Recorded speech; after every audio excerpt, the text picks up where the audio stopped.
Welcome back. We are here against the punning linguist. Be careful about how you say that name. We're gonna go ahead and keep this hand. It's missing a little bit, but it's pretty sweet. It's also got our splash killer in it. What it's really missing is like a land and an air of Falconroth. I'd even take an air of Falconroth. I'm not greedy. Tooth Collector's gonna find some teeth. We're gonna take a hit though, which is unfortunate. No plays. Dauntless Cathar. I might end up trading with that. So, I don't actually want to trade with the Dauntless Cathar. I'm going to be taking some damage from it, but if I manage to play Giss's Bidding, then I'm in very good shape. And yeah, like, well, now we're in trouble a little bit. Also, I'd like to put the Tooth Collector in front of the Inspiring Captain now, rather than the Cathar. So that's what we're gonna do.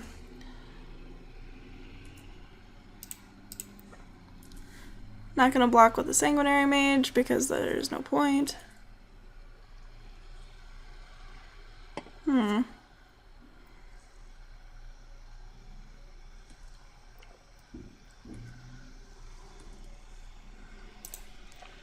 Okie doke. Yeah, I guess we just play Giss's Bidding.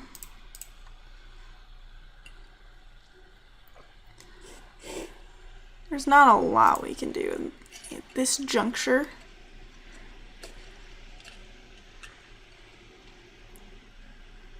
The Cult of the Waxing Moon is going to be a bit of a problem.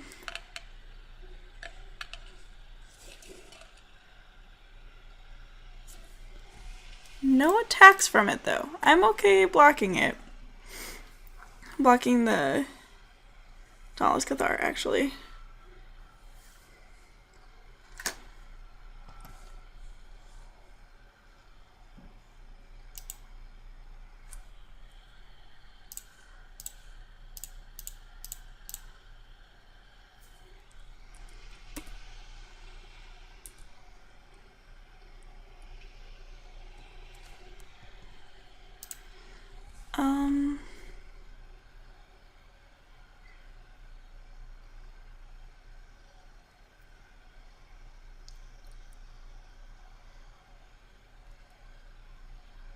I think I attack because if my opponent, like if I block the Veteran Cathar with the zombie and my opponent gives it double strike, I'm okay trading the Rush of Adrenaline and the zombie for it.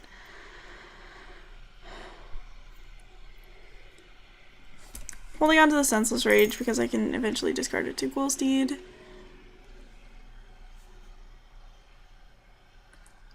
So we'll just block here.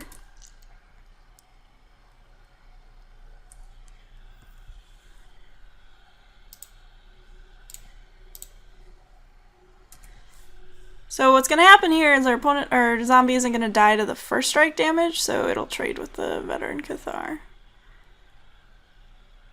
Which is pretty sweet, like, still don't have a way to deal with this spirit, but, oh, now I do. Just kidding. Yeah, cancel, cancel, cancel, cancel.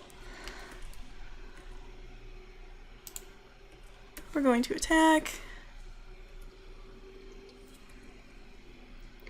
I could play Dance with Devils and sacrifice one of the devils right away to get rid of the Bound by Moonsilver. Doesn't really seem to be a point though. I can just cast it as an instant. And so one of the devils, I'm just going to block the wolf. And when it dies, I get to ping down the spirit.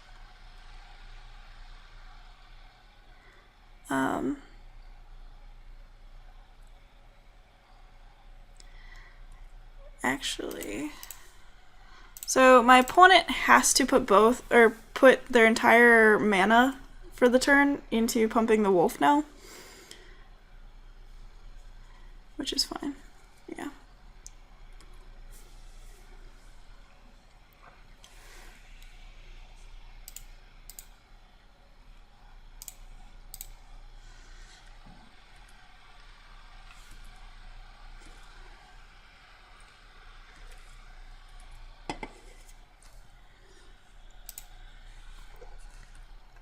So I'm going to attack with Sanguinary Mage again. Play the Necropod. It can block the Quilled Wolf, which is fine. My opponent has 2 cards in hand. Then I can play Ghoul Steed.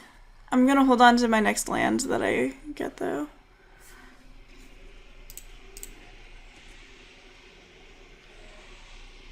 I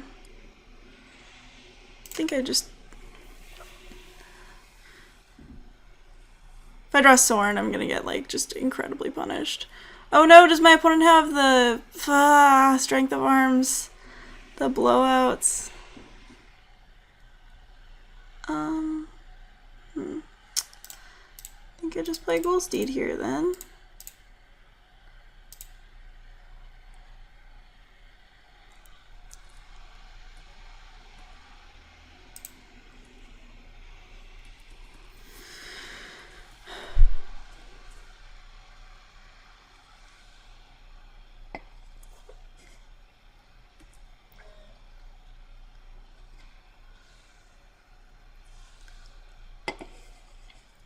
Sure. That's fine. I think what I'm going to do is play Indulgent Aristocrat.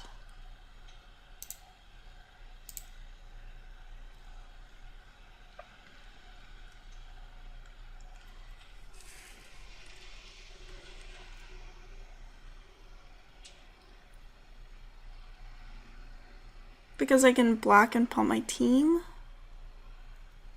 if they sacrifice or pump the wolf. Or I could just put all my creatures in front of the wolf too.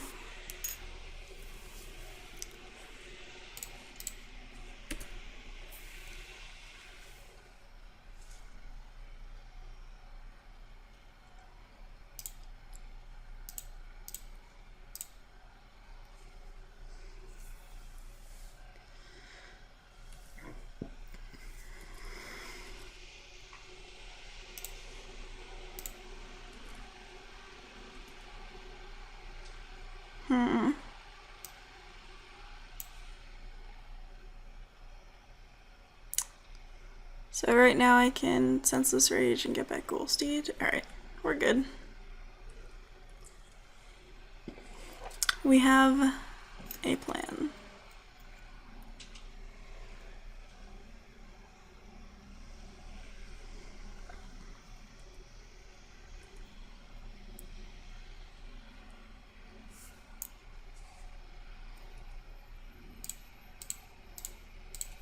We're gonna go ahead and double block.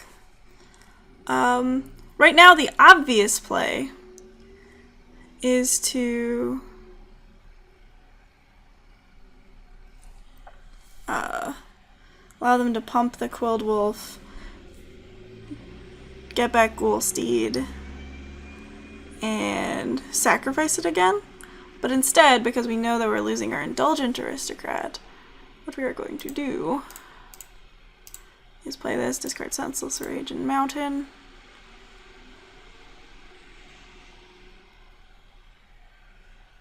We're doing this in response, by the way, because there is a card that has all werewolves fight a creature. Nah, that doesn't actually matter that much.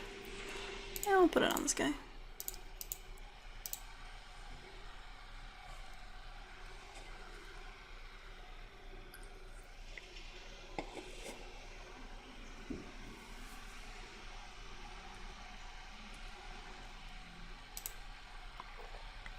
We'll just attack with one of my guys.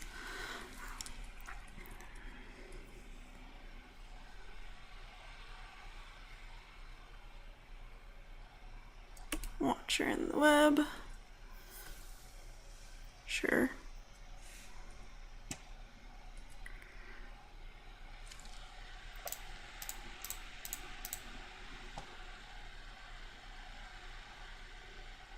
So what we're gonna actually do here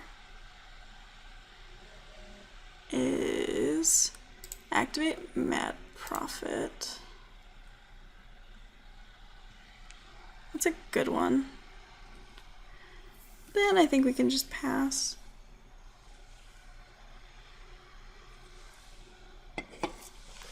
We're kind of digging for Soren, if that wasn't obvious. That's what we're trying to do.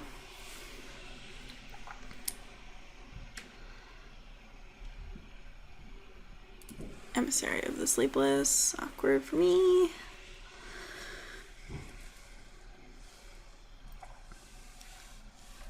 Not anymore. So,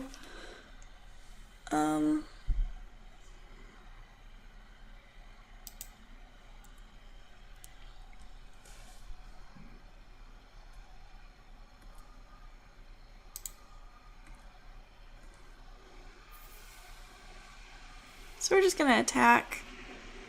An opponent can block with Watcher and the web, which is fine.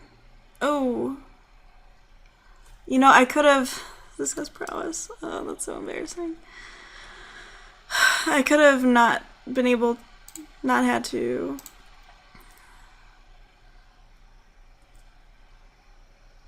Yeah. Oops. Yeah, that was silly. Oh my goodness. There were a couple of just bad plays on my part, but you know, my deck is sweet, so it doesn't actually matter that much. What did my opponent have? Devilthorn Fox, just a couple spirit tokens. I think dual shot is reasonable. Excuse me.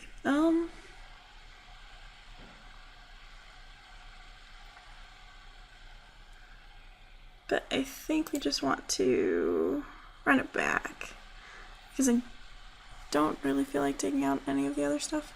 All right, this deck's. We're gonna keep this.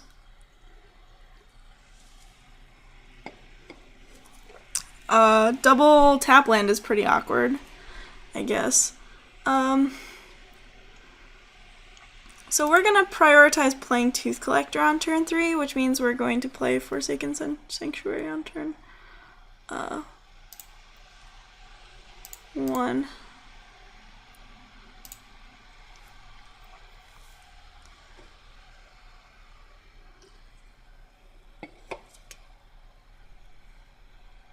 What may end up happening is we just murderously compel that guy, but yeah, certainly doing that.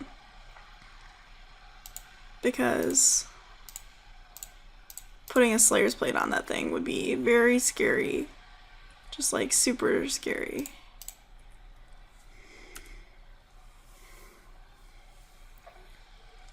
Don't want that to happen.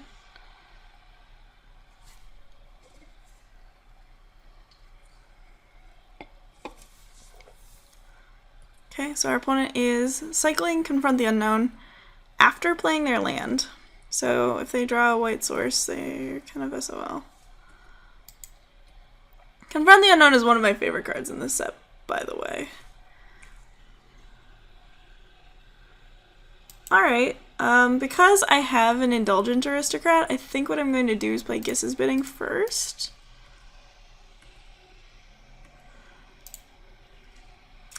Yeah, it also allows me to play like Tooth Collector and Sanguinary Mage next turn. Seems reasonable.